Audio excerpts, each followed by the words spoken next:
તારીખ આજે 15 મે 2026 રોજના અનુક્રમમાં આપણા રામાનુજાચાર્ય કૃત વ્યાસસૂત્રનું શ્રી ભાષ્ય જે છે તે જોઈ રહ્યા છે. અત્યારે આપણે આ શાસ્ત્રો યોનિત્વાદ બીજા નંબરનું સૂત્ર જે છે એની લગભગ છેલ્લા 5-6 દિવસથી શરૂઆત કરેલી છે.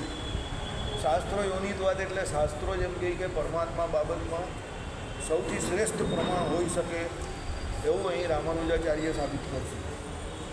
કહેવાનો મતલબ એવો છે કે ભાઈ ભગવાનને ઓળખવા માટે પ્રત્યક્ષ પ્રમાણ જે છે એની પણ અમુક મર્યાદા છે. ઘણી વખત અનુમાન પ્રમાણ છે એની પણ કંઈક મર્યાદા આવશે.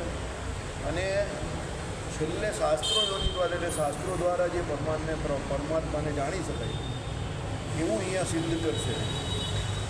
2 દિવસ પહેલાં આપણે એવું જોયું કે ભાઈ ભગવાન જે છે કે બ્રહ્મ જે છે તે પ્રત્યક્ષ પ્રમાણથી સિદ્ધ નહીં થઈ શકતા, કારણ કે પ્રત્યક્ષ પ્રમાણની પોતપોતાની મર્યાદા છે. અનુમાન પ્રમાણની આપણે ગઈકાલે શરૂઆત કરેલી, 2 લાઈન ચલવી હતી, પાછા એકવાર વાંચી લઈએ.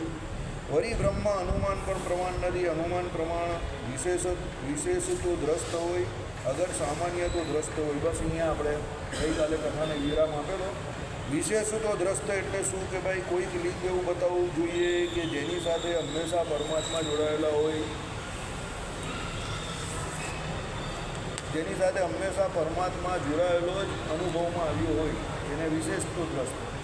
અથવા તો કોઈક લિંગ એવું બતાવવું જોઈએ કે જે અમુક ગુણવાળા પુરુષ એટલે વિશેષ વિના બની શકે નહીં, જે પુરુષ વિશેષને પરમાત્મા નામ અપાય. સામાન્ય તો દ્રષ્ટ એટલે આ છે ન્યાય સૂત્રના 2 સૂત્ર છે, બરાબર. એટલે આ બંને જે ન્યાય સૂત્રના બંને એમ કહી કે શબ્દો જે કયા, સામાન્ય તો દ્રષ્ટ અને વિશેષ તો દ્રષ્ટ, બરાબર. અતિન્દ્રિય વસ્તુ સાથે કશો સંબંધ થતો નથી એટલે વિશેષ તો દ્રષ્ટના સંબંધ. સમજો, વિશેષ તો દ્રષ્ટની વ્યાખ્યા શું કરી કે કોઈક એવું લિંગ બતાવવું જોઈએ, લિંગ એટલે પ્રતીક, કે જેની સાથે હંમેશા પરમાત્મા જોડાયેલો જ અનુભવમાં આવ્યો હોય. એટલે કોઈ એવું પ્રતીક બતાવવાનું કે જેની સાથે ભગવાન હંમેશા જોડાયેલા હોય, એને આપણે શું કહીએ, વિશેષત્વ દ્રષ્ટ કહેવાય. હવે અતિન્દ્રિય વસ્તુ સાથે કશો સંબંધ ધરતો નથી એટલે વિશેષત્વ દ્રષ્ટના સંબંધ.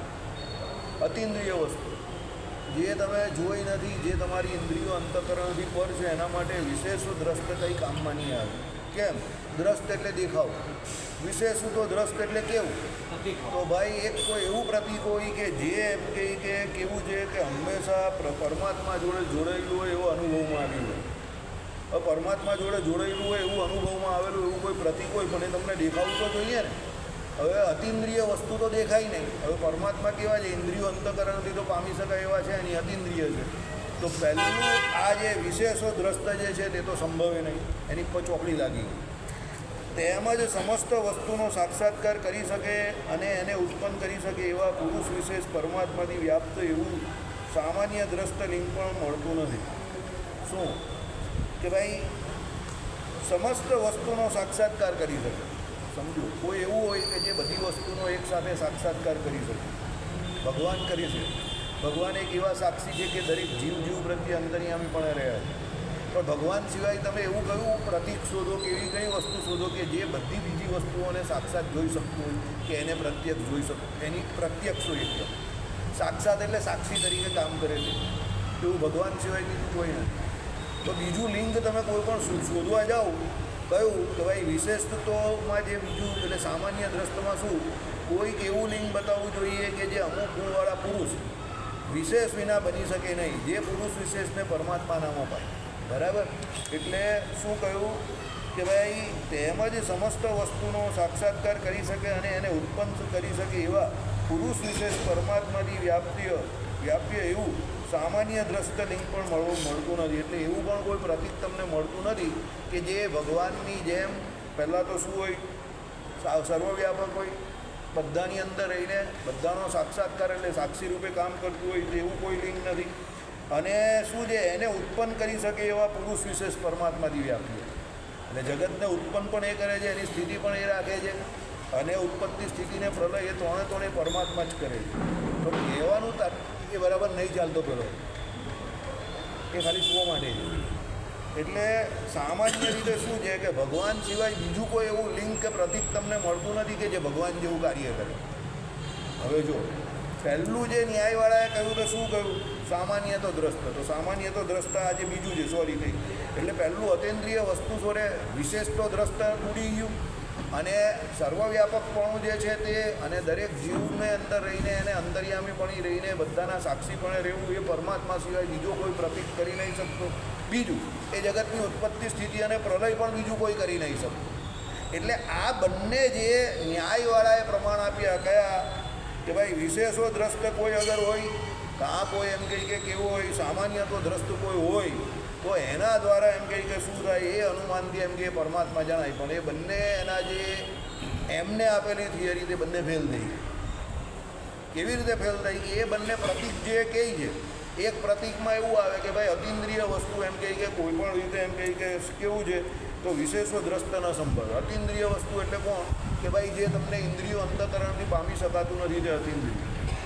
હવે ભગવાન તેવા છે કે જે ઇન્દ્રિયો અંતઃકરણથી વગર જ પામી શકાય છે, કારણ કે માયિક ઇન્દ્રિય અંતઃકરણ એને પામતા નથી. તો ભગવાન સિવાય એવું બીજું પ્રતીક તમે કયું શોધો કે જે એવું હોય? કોઈ નથી. આઈડિયા આવે છે તમને? કહેવા માંગે છે આનું ખંડન બહુ ટેકનિકથી કરેલું છે, બહુ બુદ્ધિથી ખંડન કરેલું છે. પ્રતીક એવું શોધવાનું છે કે જે ભગવાન જેવું હોય. સમજો, હવે એવું પ્રતીક ભગવાન જેવું, એકચ્યુઅલી રામાનુજ વેદાંત શું કહે છે કે ભગવાન જેવા તો એક ભગવાન જ છે, ભગવાન જેવું બીજું કોઈ છે નહીં.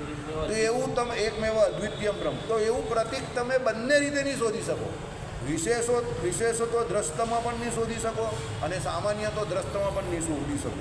વિશેષતોમાં શું છે કે ઇન્દ્રિયોની મગજમારી આવે કે એ અતિન્દ્રિય વસ્તુ હોય તે કેવી રીતે એનાથી વિશેષોથી પામી શકાય, બરાબર? એટલે એ ગયું.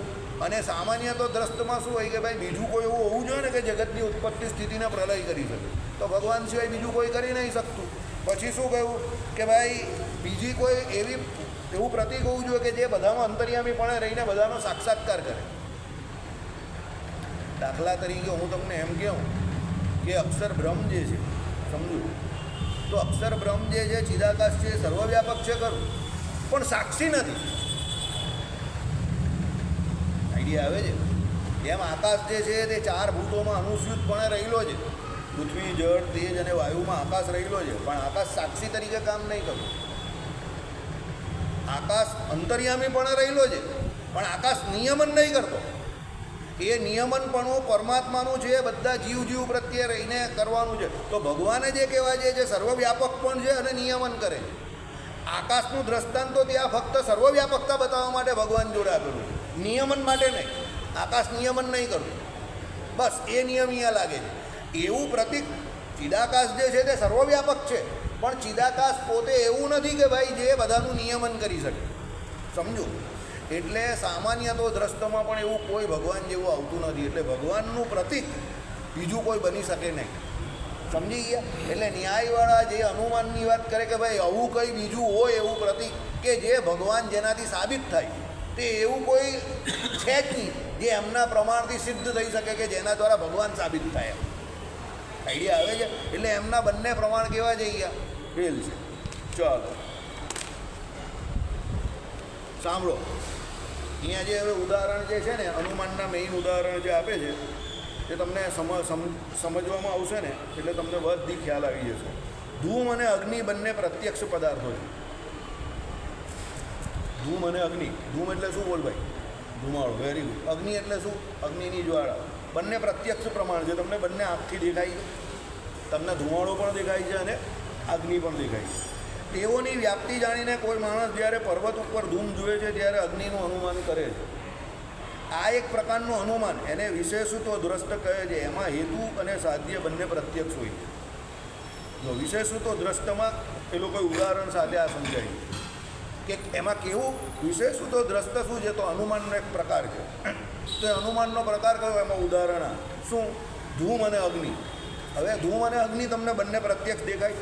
તમે ગયા અહીંયાથી કોઈ પર્વત ઉપર, બરાબર, દાખલા તરીકે ફોર એન એક્ઝામ્પલ અત્યારે બદ્રીનાથ કેદારનાથની યાત્રા શરૂ થઈ ગઈ, તો તમે એમાંથી કોઈ જગ્યા પર ઉપર ગયા ત્યાં તમને ધૂમ દેખાય જ છે. વાદળા તમારી નીચેથી પણ જતા દેખાય. ઓકે, તો એ ધૂમ તમને દેખાય.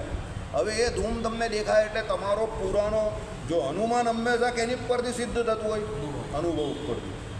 તો તમારો જૂનો અનુભવ અહીંયા સિટીનો શું છે? જ્યાં તમને ધૂમ દેખાય ત્યાં તમે શું માનો? આગ લાગી માનો. એટલે ત્યાં જઈને તમારા અનુભવમાં જો એ પર્વતના વિસ્તારો નથી તો તમે શું વિચારો? આગ લાગે છે. ભાઈ તમે ત્યાં કેવું કોઈ નહીં કે ભાઈ અહીંયા ધુમાડા બહુ નીકળે આગ લાગે તો ત્યાંનો પર્વતીય માણસ તમારી પાસે કાકાનું જોયું લાગે છે. કાકા અહીંયા દરેક પર્વત પર આગ લાગેલી છે એવું કહી તમને, કારણ કે અહીંયા દરેક પર્વત પર એ પ્રમાણે ધૂમ દેખાય છે પણ આગ નથી લાગી. આઈડિયા આવે છે તમને હું જે કહેવા માંગુ છું? એટલે અનુમાન તમે એ વસ્તુનું કરી શકો જેનો તમને અનુભવ હોય. સમજો, મનીષના છોકરા વિશે અનુમાન મનીષ અને એની ઘરવાળી જેટલું સારું કરી શકે એટલે અમે બે નહીં કરી શકીએ, કારણ કે એ એની જોડે 25 વર્ષથી રહી છે. આના છોકરાઓ જોડે એ લોકો જેટલું અનુમાન કરી શકે એટલું અમે નહીં કરી શકીએ, કારણ કે એ એના છોકરાઓ જોડે રહી છે. એને ખબર છે કે એના છોકરા માટે શું સારું છે, શું બેટર છે. સમજો, મા બાપ જેટલા છોકરાને જાણે એટલા બીજા કોઈ નહીં જાણતા હોય. કેમ?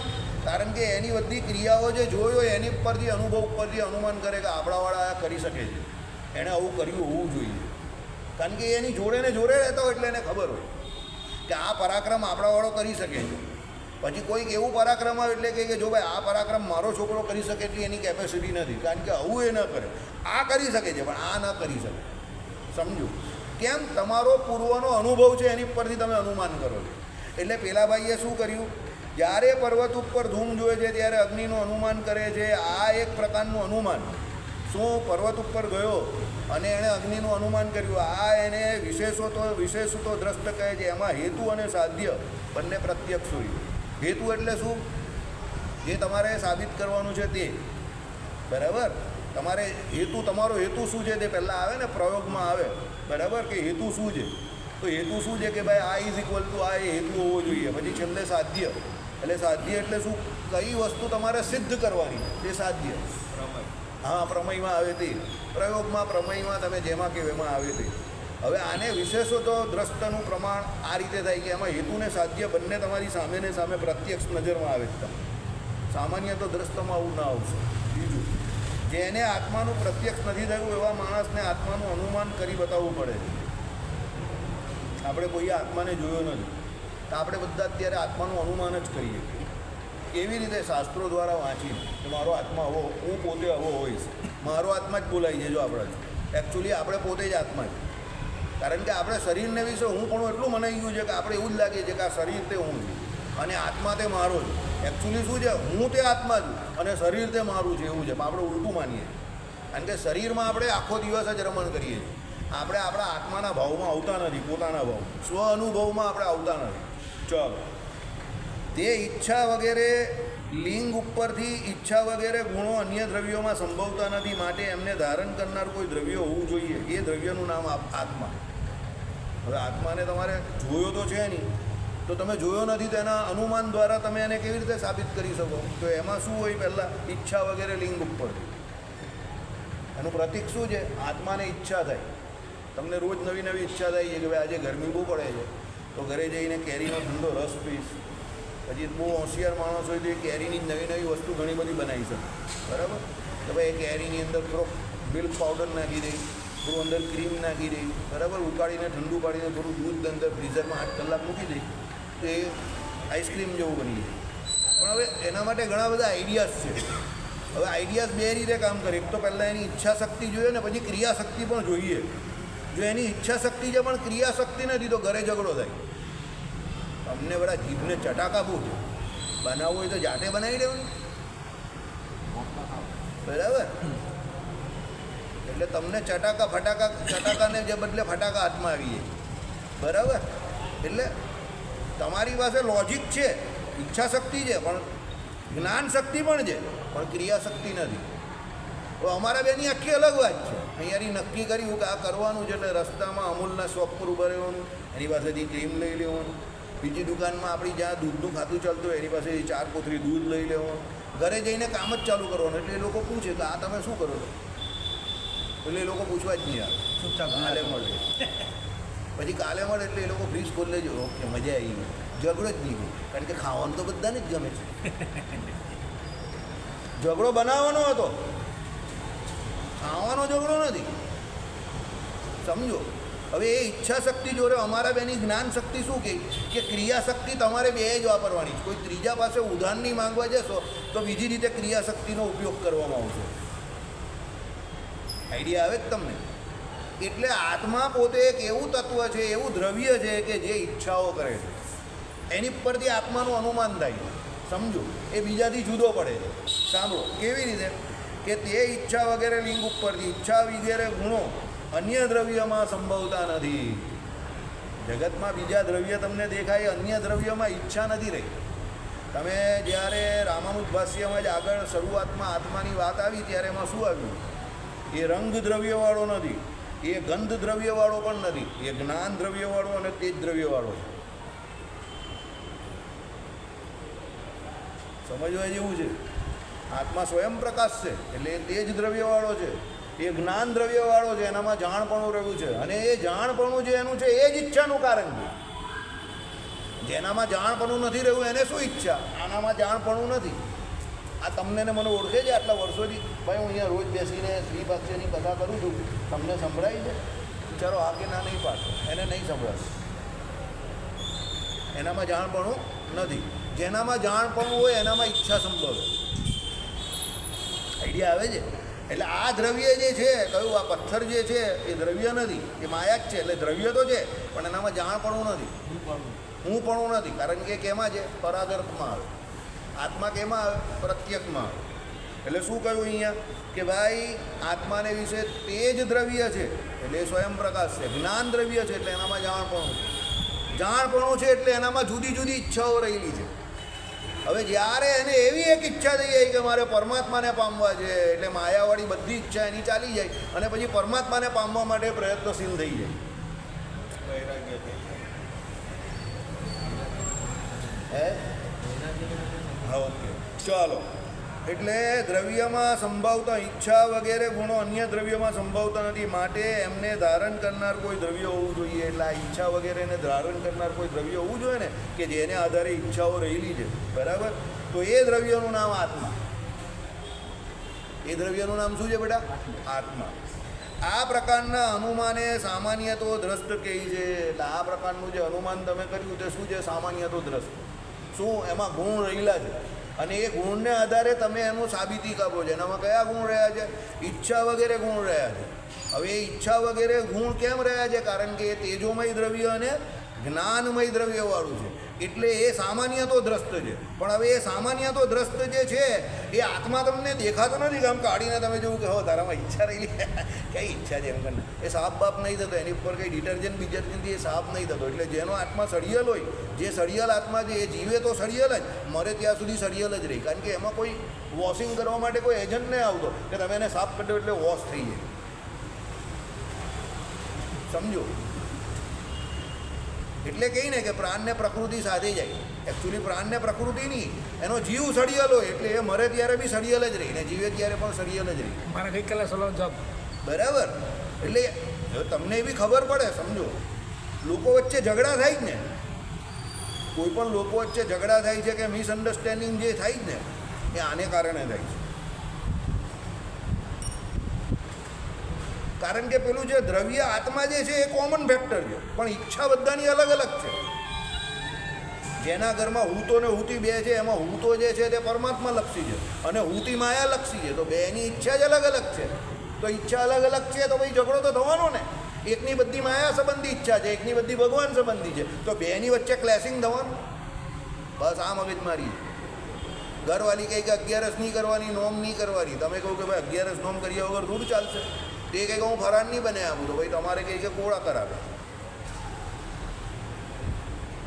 કારણ કે એને ઉપવાસ કરવામાં વાંધો છે, તમારે ઉપવાસ કરવો છે કારણ કે ધર્મની બાબત છે, આત્મા પરમાત્મા સંબંધી. એટલે તમે કહો ના ધર્મનું પાલન કરવું પડશે. એ કંઈ તારો ધર્મ છે તું પાડી આપે, મારે નહીં પાડો. હું તો મસ્ત તે દિવસે મારા હિસાબે દાળ ભાત શાક રોટલી ખાવાની અને સાંજે બીજા બર્ગર. હું કંઈ પિક્ચરની સ્ટોરી નહીં કહેતો, આ હકીકત છે ઘણાના ઘરે, અત્યારે પણ છે જ. બરાબર? આ ઝઘડાનું કારણ છે. કારણ કે આત્મા બધાનો કેવો છે કે પૂર્વના કારણ શરીરવાળો છે. હવે જેનું જે કારણ શરીર હોય એ પ્રમાણે એને ઈચ્છા થવાની અત્યારે. સમજો? એટલે મેઇન ઝઘડા આ બાબતના. સમજ પડી ગઈ? આને શું કહેવાય? સામાન્ય તો દ્રષ્ટ પ્રકારનું અનુમાન કહેવાય કે એમાં ગુણ છે, પ્રતીક છે, અને એના એ ગુણ અને પ્રતીક દ્વારા એનું અનુમાન થાય કે આવો આત્મા હોય, કારણ કે આત્મા કોઈ જોયો જ નહીં. બરાબર? ચાલો, ન્યાય સૂત્રમાં અનુમાન ત્રણ પ્રકારના કયા છે: પૂર્વવત, શેષવત અને સામાન્ય તો દ્રષ્ટ. આ વિભાગના ન્યાય ભાષ્યકારે બે રીતે અર્થ કર્યા છે. એની વિગત આપવાની અત્રે જરૂર નથી. એમાંની બીજી રીતના અર્થ પ્રમાણે અત્રે સામાન્ય તો દ્રષ્ટ શબ્દ વપરાયેલો છે. એટલે પેલા બે જે છે તે તમને કે મને જણાવવાની જરૂર નથી એવું સૂત્રકારે જ કહી છે, ભાષ્યકાર, એટલે મારે પણ કંઈ જરૂર નહીં તમને કહેવાની. અને તમને લોકોને તો ગંગા નાયા, યમુના નાયા, જેટલું ઓછું આવે એટલી મજા છે. એટલે તમારે તો બહુ સારું, જેટલું ઓછું આવે એટલી મગજમારી ઓછી.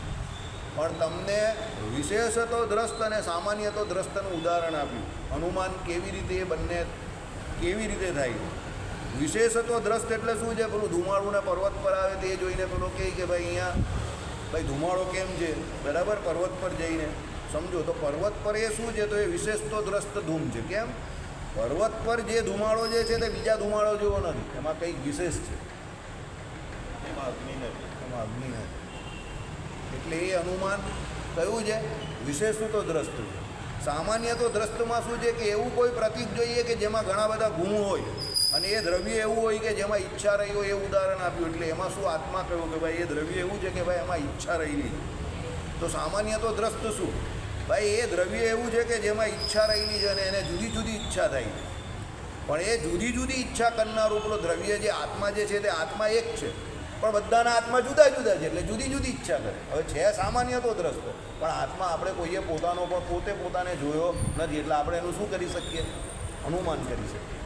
આપણે નહીં કહેતા જવા દેની જીવ જ બહુ ભંગાર છે, મગજમાં ટૂંકા જીવનો છે. આ શબ્દ બહુ વાપરીએ, સુરતમાં વાપરે ખાસ, જોકે બધે જ વાપરે છે. ગુજરાતમાં તો અલગ અલગ રીતે બોલે, કાઠિયાવાડમાં પણ બોલે, બહુ ટૂંકા જીવનો જ. જવા દેની ટૂંકા જીવનો એટલે હું બહુ કંજૂસ છે. એની પાસે વધારે તમે કંઈ આશા નહીં રાખો. ઘરમાં જમણવાર પણ રાખશે ને તો 50 રૂપિયાની થાળીમાં કેવી રીતે પતે એવું કંઈ કરશે એ રહ્યો. એને ત્યાં જમવા જવામાં પણ મજા નહીં. 50 રૂપિયાની થાળીમાં 500. હા, અને તમારી પાસે 500 રૂપિયા ચાલવાની આશા રાખીને બેઠો હશે પાછો. સમજી ગયા? પણ કોઈ કહે ને ભાઈ જવાય મોટા જીવનો માણસ છે, 200-300 માણસની રસોઈ તો બી જમાડે 58 એમ. 400ની થાળી. હા, કંઈ વાંધો નથી. તમે કંઈ નહીં આપો તો બી ના પાડે, જા ભાઈ તું ચાલ્યો જા, કંઈ જોઈતું નથી, ચાલલો નહીં, તું જમીને જા, મોજ કર. એકલો કેમ આવ્યો? બૈરી છોકરાને લઈને નહીં આવ્યો, મોટા જીવનો માણસ છે. કેમ? એ જમાડવા બેઠો છે. હવે જીવની સાઈઝ કંઈ નાની મોટી થોડી છે. તમે કહેવાનું તાત્પર્ય હું તમને જે અનુમાન કરવાનું કહું તે આ અનુમાનનું ઉદાહરણ છે. જીવ તો બધાનો અણુપરિમાણ જ છે, પણ તમે એના લક્ષણો દ્વારા એ જીવની કિંમત કરી કે ભાઈ એક ટૂંકા જીવનો છે, એક મોટા જીવનો છે. હવે એ તમને કંઈ ઉપર કંઈ એક્સરે તમારી પાસે કે અંદર જોયું કે આનો ટૂંકો જીવ છે, આનો મોટો જીવ છે, તો તમે શું કર્યું? અનુમાન કર્યું. કેવી રીતે? એના લક્ષણો ઉપર. આ કંજૂસીઓ છે, આ લોકો કંઈ ખવડાવે એવું નહીં, સમજો. એટલે લોકો કહે કે ભાઈ બાહ્ય જીવન તમારું જે વ્યવહારિક જીવન જે છે ને એમાં થોડુંક વ્યવસ્થિત રહેવું. એમ વ્યવસ્થિત એટલે ખાવા પીવા બાબતમાં પોતે અને બીજી બાબતમાં પણ થોડુંક વ્યવસ્થિત, કે કોઈને આપવા મૂકવાનું હોય, લેવા મૂકવાનું હોય તો થોડું દિલ ખોલીને વાપરો. 100નો ખર્ચો હોય તો 120-125 માનીને ચાલો. પછી ટાઈમ પર તમે મોડું બગાડો, કંજુસાઈ કરો તો તમારું સમાજમાં જે કીર્તિ હોય, પ્રતિષ્ઠા હોય એને ધક્કો લાગી કે પૈસા તો છે એની પાસે, પણ આ તો ખિસ્સામાં હાથ નહીં નાખતો. હવે લોકો તો અનુમાનથી જ કહેતા હોય. હવે અનુમાન કેવી રીતે કર્યું? એના અનુભવ ઉપરથી કર્યું એને. સમજી ગયા? એટલે વ્યવહાર અને વેપારમાં શું છે? થોડીક મુઠ્ઠી ખુલ્લી રાખવી. તમારે એવું નહીં બતાવવાનું વેપાર કે વ્યવહારમાં કે તમે બહુ કંજૂસ છો, કે આ પછી તમે આપણે ગુજરાતીમાં નહીં કે લાગી ગયો લાગે છે. લાગી ગયો એટલે સમજી ગયા ને તમે? વેપાર હવે પાર્ટી ઉઠી ગયેલી છે, બધી રીતે પરવાડી ગયો છે. કેમ? તમારે જેટલા વર્ષ અહીંયા રહેવાનું છે ગ્રહસ્થએ ખાસ કરીને, એણે વ્યવહારિક જીવન અહીંયા જ જીવવાનું છે. મરે ત્યાં સુધી અપ ટુ એન્ડ. તો અહીંયા જે છે તે એટલું એવું નથી કે એને કંઈ પેલું હવા પાણીને ખોરાક જે વિજ્ઞાનમાં કહ્યું એની પર જ જીવન છે. એના ઉપર પણ એને એની આજુબાજુનું ઘણી બધી વસ્તુ પેરામીટર જે છે તે કામ કરે. અને એ લોકો તમારા અનુભવ પૂર્વના ઉપરથી અનુમાન કરશે. એટલે બેઠા બેઠા છોકરાઓને કહીને જાય કે મારા ગયા પછી કંજુસાઈ કરતો નહીં, બધાને ફર પેટ જમાડી દે એ છે ને ઘણા લોકો, બરાબર. એટલે કે આનું કહેવાનું તાત્પર્ય જ આ છે કે દુનિયા અનુમાન પર પણ વધારે ચાલે છે. સમજો, શાસ્ત્ર જે છે તે બધું બરાબર જ કહી છે કે ભાઈ વિદુન નીતિમાં પણ જે કંઈ કહ્યું, વિદુન નીતિમાં આ પ્રમાણે વિદુરજીએ પણ કહ્યું છે કે તમારા ગ્રહસ્થાશ્રમીના જે વ્યવહાર હોય તે યથાશક્તિ તમારી જે કોઈ શક્તિ હોય એ પ્રમાણે બરાબર કરજો એમ. પછી એમાં કંજુસાઈ નહીં કરવાની, એ તો પછી તમારી સામાજિક પ્રતિષ્ઠા એ ખરડાઈ જાય. બરાબર. ચાલો હવે આગળ, આ તો અનુમાનવાળું પૂરું થયું. હવે એની આગળ કોઈ કહે છે જણાય. બરાબર. હવે અનુમાનથી જણાય એમ એવું આમ આગળ જઈ રહેલા છે લોકો. વાત ચાલ્યા કરે ને, પેલા બે માણસ વાતચીત કરતા હોય તેમ, આ તો બધું કન્વર્ઝેશન ચાલે આમ. ચાલો, પરંતુ આ સામે કોઈ કહેશે કે જગત કાર્ય છે તેથી એના ઉપાદાન, ઉપકરણ, સંપ્રદાન અને પ્રયોજન જાણનાર કરતા હોવો જ જોઈએ. હવે સાંભળો, જેમ પરંતુ કોઈ સામે એમ કહેશે કે શું કહેશે, જેમ કે અનુમાન વડે પરમાત્મા સિદ્ધ થઈ શકે છે એમ કહેનાર નૈયાયિકો. એટલે કોઈક કહે છે એ કોણ કહી છે? નૈયાયિકો કહી. મેં તમને શું કહ્યું, આ તમે એક એવું શાસ્ત્ર લઈને બેઠા છે જેમાં બધા પોતપોતાના હિસાબે એ સૂત્રનો અર્થ કરવા જશે અને બધા પોતપોતાની થિયરી મૂકશે. જો હવે આ શાસ્ત્રો યોનિત્વાદવાળું સૂત્ર જે છે ને એમાં અદ્વૈતીઓ કરતાં નૈયાયિકો વધારે પાવર બતાવે છે, કારણ કે એ લોકો અનુમાનથી બ્રહ્મને સિદ્ધ કરવા જાય. આ સૂત્રમાં અદ્વૈતીઓની એટલી મગજમારી નથી, તમે જો નૈયાયિકોની મગજમારી વધારે છે. એટલે આ એક એવી પીચ છે કે જેમાં સવારે 2 કલાક સ્વિંગ થાય છે બોલ, બપોર પછી ટર્ન લે છે અને સાંજ પછી રન થાય છે. પ્રોપર ટેસ્ટ મેચની પીચ છે. પછી સાંજ પછી 80 ઓવર નખાઈ છે, પછી નવો બોલ આવે છે એટલે પાછી 10 ઓવર સંભાળીને રમવા. એટલે this is a proper test match pitch. જેને ક્રિકેટ વિશે થોડું નોલેજ હશે એને સમજ પડશે. આમાં જે સૂત્રમાં જેને એવું લાગે કે આમાં હું પ્રધાનપણે પોતાનો સિદ્ધાંત સાબિત કરી શકું કે પોતાનો મત, એ અંદર કૂદી પડશે. હવે આ શાસ્ત્રો યોનિત્વાદ આવ્યું તો તમે જો ન્યાયવાળા એક્ટિવ થઈ ગયા એકદમ અનુમાન પ્રમાણમાં ખાસ, કારણ કે એ લોકો અનુમાનને મેઇન પ્રમાણ માને છે. સમજો, અથવા તો બ્રહ્મ જિજ્ઞાસામાં અદ્વૈતીઓ મેઇન હતા. ખબર પડે છે તમને કે? કારણ કે દરેક સૂત્રમાં બધાને એવું લાગે છે કે આમાં આપણો ગજ વાગી જાય એવો છે, એટલે એનો ગજ વગાવવા માટે કંઈ ને કંઈ કરે. હવે જે ભાષ્ય કરનાર છે એને એવું લાગે કે આમાં કોનો મત સૌથી વધારે ટફ છે, એટલે એની ઉપર પછી ટીકા કરીને જવાબ આપે. પણ આપણે આમાં એક ફાયદો શું છે કે અદ્વૈતી શું કહે છે, નૈયાયિક શું કહે છે, તમને બધું જાણવાનું મળે. અહીંયા બેઠા બેઠા તમને ટેસ્ટ મેચની પૂરેપૂરી રનિંગ કોમેન્ટ્રી સાથે સવારે 9 વાગે નવો બોલ આવી ગયો, ટોસ જીતી ગયા છે, મસ્ત મસ્ત ક્લાઇમેટ છે, હવા બાજુ પૂર્વથી પશ્ચિમ બાજુ હવા જઈ રહેલી છે, ફાસ્ટ બોલર 140ની સ્પીડ પર બોલિંગ કરી રહેલો છે, ટોની ગ્રેગ જેવો કોમેન્ટ્રેટર છે અને ગાવસ્કર જેવો બેટ્સમેન છે, અને સામે માર્કમ માર્શલ જેવો કોણ છે, બોલર છે. એટલે પબ્લિક માટે તો ફૂલ એન્ટરટેનમેન્ટ છે કે જેને ક્રિકેટ વિશે સમજ પડે. સમજી ગયા? બપોર પછી પાછા એમ કહે કે શું છે, થોડોક બોલ ટર્ન થાય છે, સ્પિનિંગ ટ્રેક છે, એટલે પાછો કોઈ અંદર લેગ સ્પિનર આવે તો એ બોલિંગ કરવા આવશે, અને એની પાસે પાછો કોઈ ઇન્ડિયન બેટ્સમેન જે સ્પિનરને રમવામાં પાવરફુલ છે. અત્યારની ઇન્ડિયન ટીમ નહીં, અત્યારની ઇન્ડિયન ટીમ સ્પિનરને રમવામાં પાવરફુલ નથી, બધા T20ના ક્રિકેટર થઈ ગયા. હું જૂની ટીમ બની વાત કરું છું કે જે સેન વોન વખતે હતી ને, કે ઇન્ડિયન ટીમ આખા વર્લ્ડમાં સ્પિન રમવામાં બહુ પાવરથી હતી. હવે અત્યારે નથી એવું બધું. અત્યારે બધા બેટ્સમેનોમાં એવો ટેમ્પરામેન્ટ જ નહીં. બરાબર.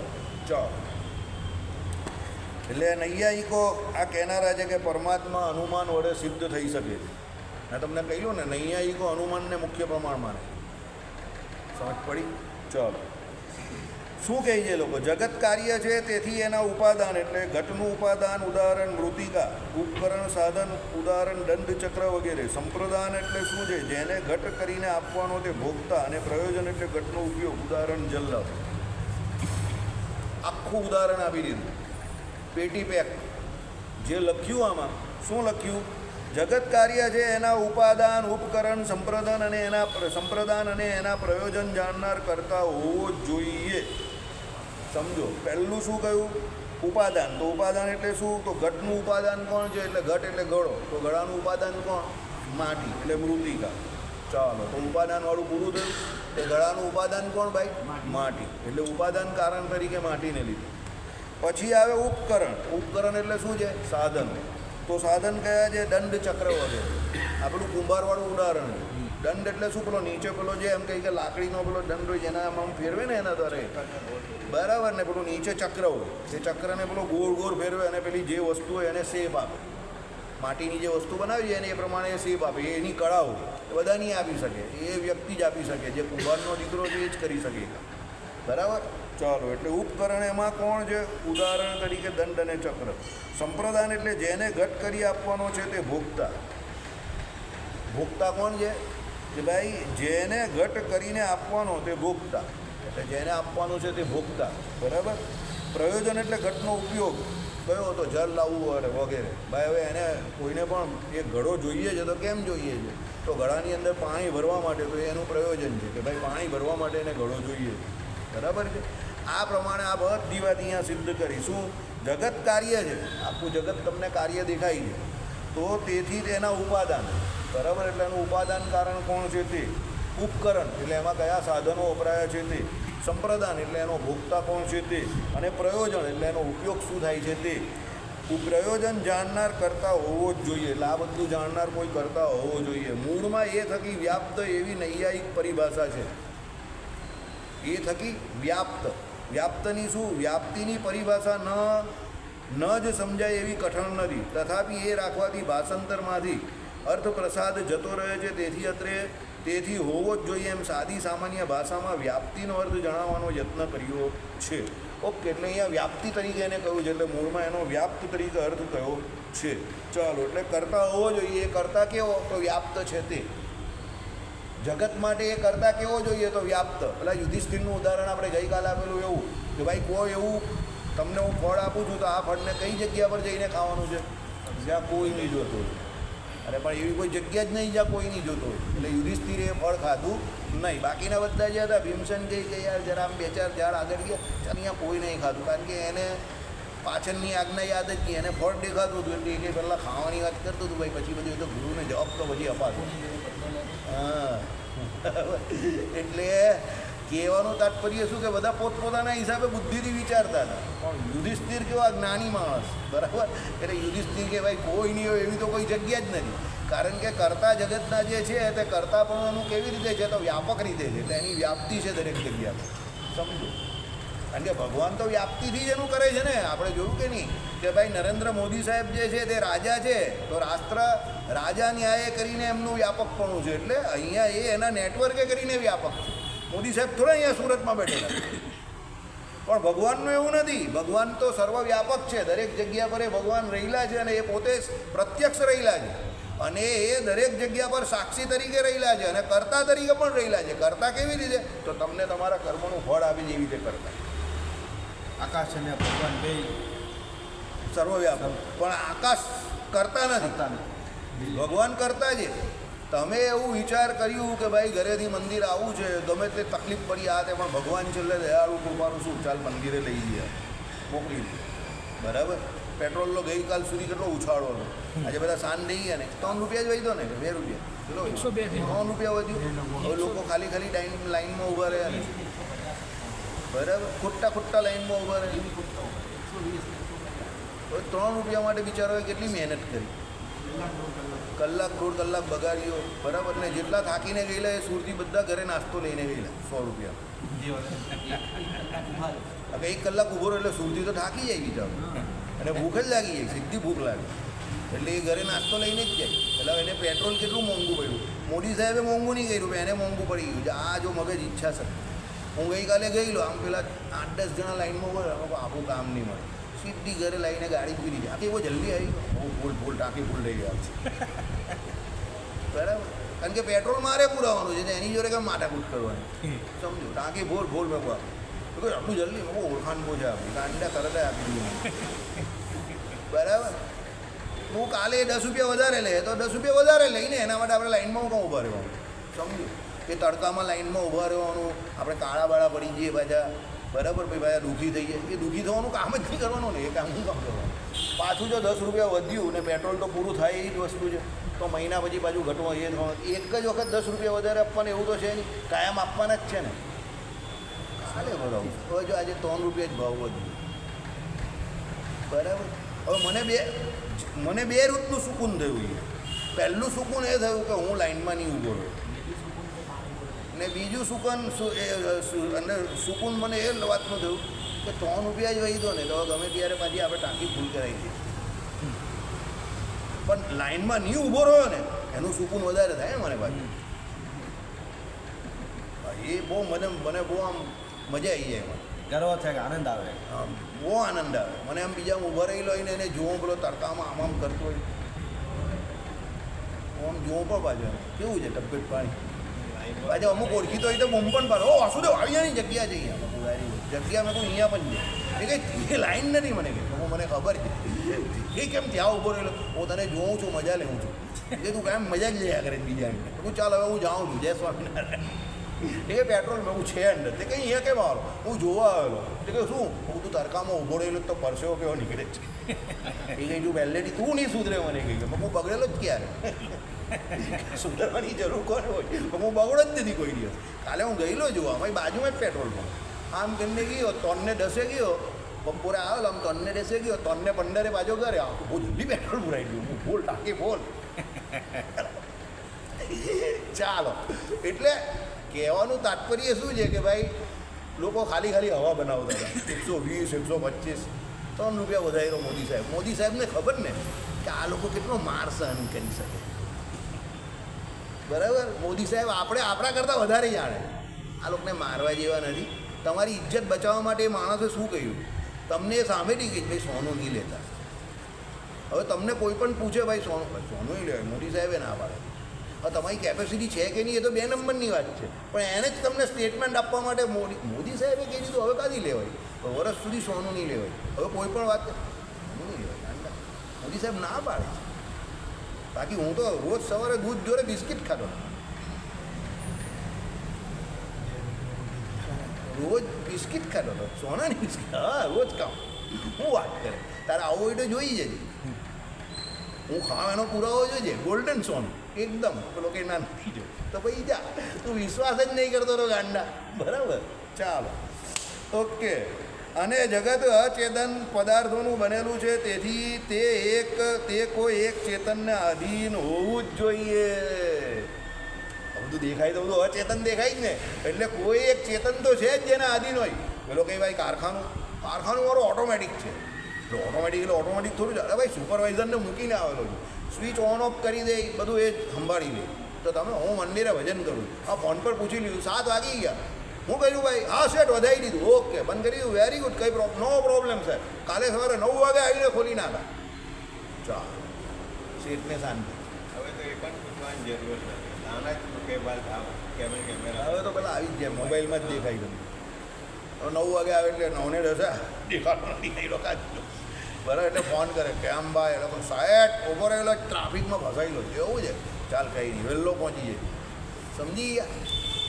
એટલે અચેતન આ દુનિયા દેખાય છે, એનો કોઈ કંટ્રોલર, એનો કોઈ કરતા તો હોવો જ જોઈએ ને.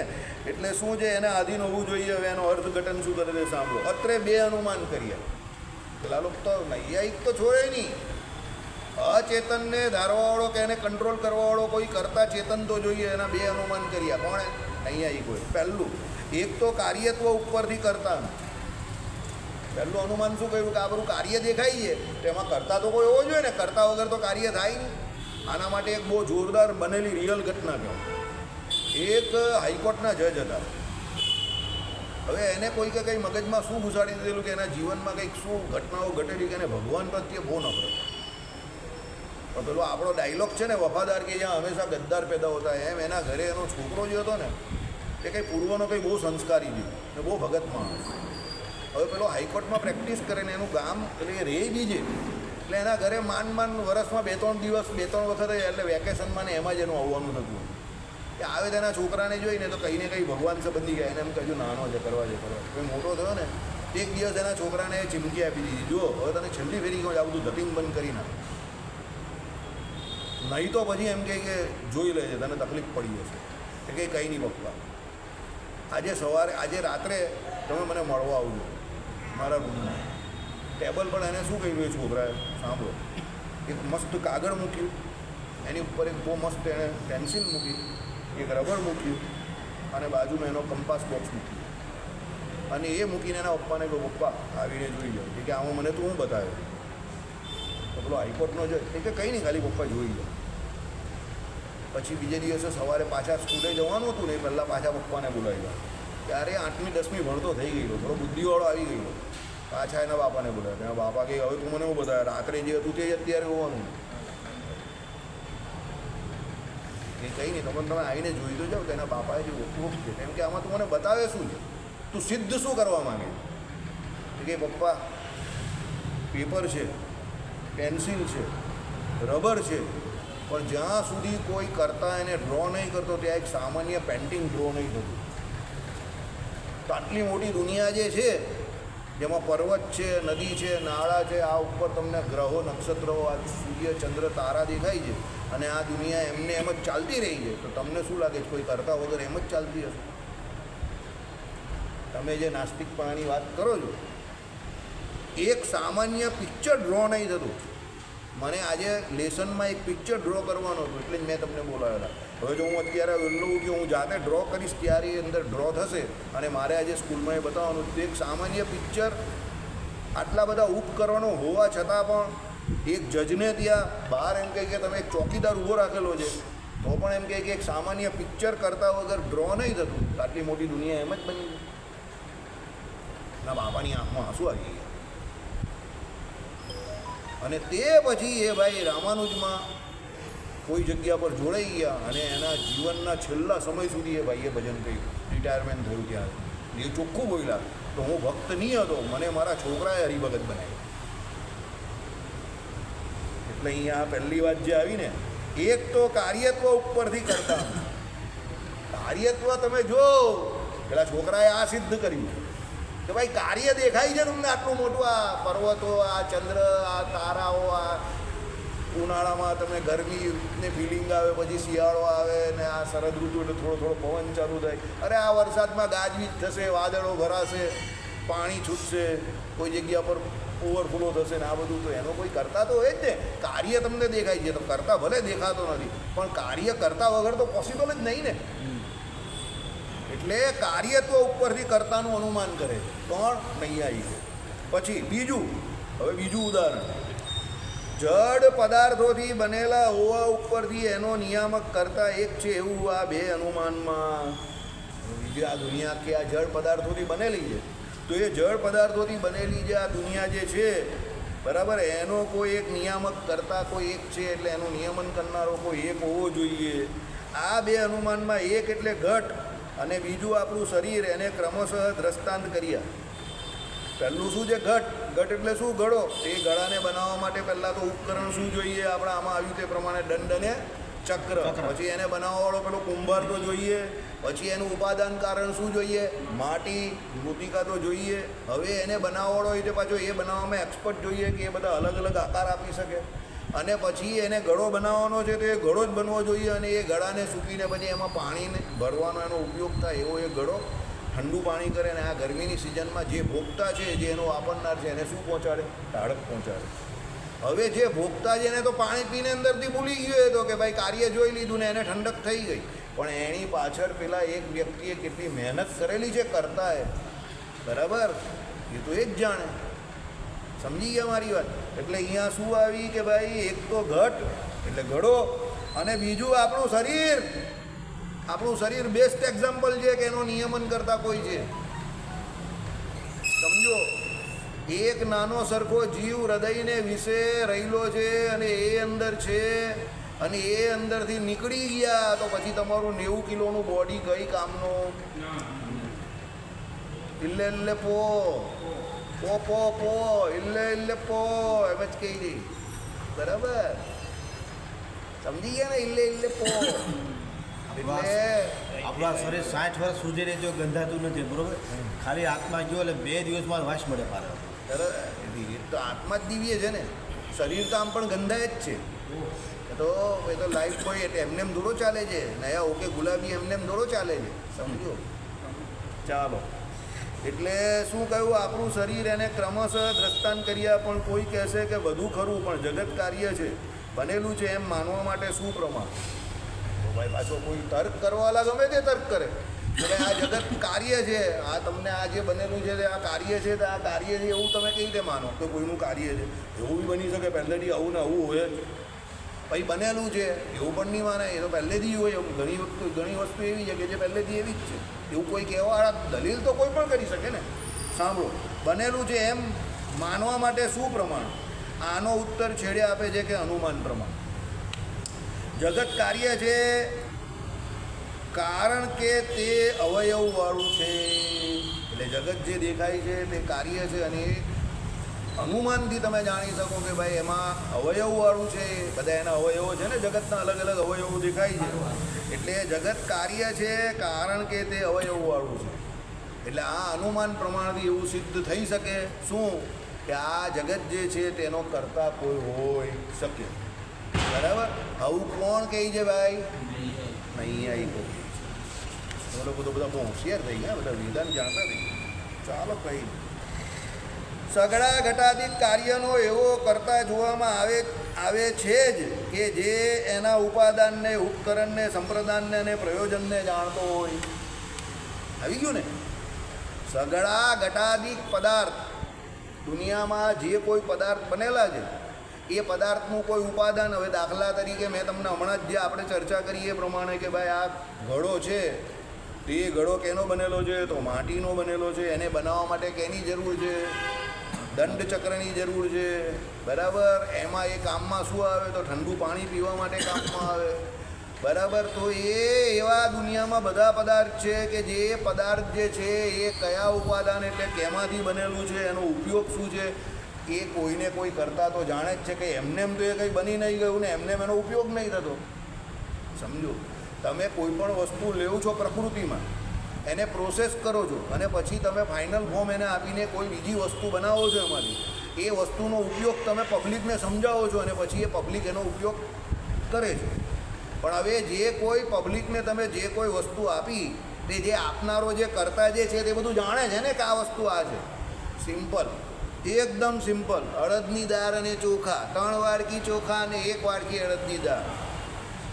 बराबर? अन्ना राजन अन्ना, ये इडली, ये सांबार जी, ये गरम गरम डोसा जी, ये नारियल का चटनी जी. बराबर? હવે પેલો ઇડલી ખાતો હોય એકલો, હવે એને રસોઈ વિશે કંઈ નોલેજ જ નહીં હોય કે મસ્ત લાગે, મસ્ત એ પોચી છે, મારો લોટ કયો તે ખબર નહીં પડતી, અંદર ઘઉં પણ નહીં લાગતો, બાજરો પણ નથી, આ કેવી છે? પેલો કંઈ ચોખાણી આવી ગઈ તો બની જાય. હવે એને એનું નોલેજ નથી, એટલે अन्ना ने बोलावવું પડે, राजन अन्ना मैसूर का आपे जी, इसका खीरा बनाना पड़ता 3:1. बराबर? 3:1 એટલે 3 વાડકી ચોખા, 1 વાડકી અડદની દાળ. બરાબર? શું? હા, એ તો પછી છેલ્લે નાખે મસાલો. હા, પછી એને વાટીને શું 8 કલાક પાલ્લા પલાળી રાખી, પછી વાટવાની, પછી 8 કલાક એનું ખીરું થવા દેવાનું. પછી એ ઇડલી આમ મસ્ત સવારે ઈનો નાખીને નાખે તો ફૂલે. અંદર આદુ મરચું જે નાખવું હોય તે નાખો. પેલો ખાવાવાળો એ તે પછી बोला अन्ना है थोड़ा थोड़ा खट्टा भी लगता होगा. बराबर? वो खट्टा हमारे यहाँ स्पेशल वेराइटी है, वो हम ही देता है. बराबर? गर्मी बहुत है साहब, तापे के ठंडी में इतना खट्टा नहीं खबर बोलो कि मस्त मजा आएगी. सांबार हमारे जैसा कोई नहीं बनाता, खट्टा मीठा दोनों मिलता है सांबार तो. समझ ગયા? બરાબર? હવે એ કરતા છે તો જાણે એવું એક જ મિનિટ. પ્રયોજનને જાણતો હોય અને વળી અચેતન જડ પદાર્થોનું બનેલું નિરોગ આપણું પોતાનું શરીર એક ચેતનને આધીન છે. જગત સાવયવ હોવાથી કાર્ય છે. આ એક ચેતન એવો જીવ અંદર રહ્યો છે. બધા કેટલા બધા અવયવો છે અને આ બધા અવયવો એક ચેતન એવા આત્માને લઈને કામ કરે છે. આ બંને અનુમાન પ્રમાણથી આપણે સિદ્ધ કરીએ. આ રીતે આપણે આ કોઈ કહે છે અને જણાય એ પ્રમાણે અનુમાનથી આ 2 ઉદાહરણથી આ સિદ્ધ કર્યું. હવે ઉત્તર ન જણાય એમ કરીને આવતીકાલે પાછી બીજી થિયરી જોઈશું. પેલી વાત કે જીગરભાઈનો કોલ આવી ગયો છે.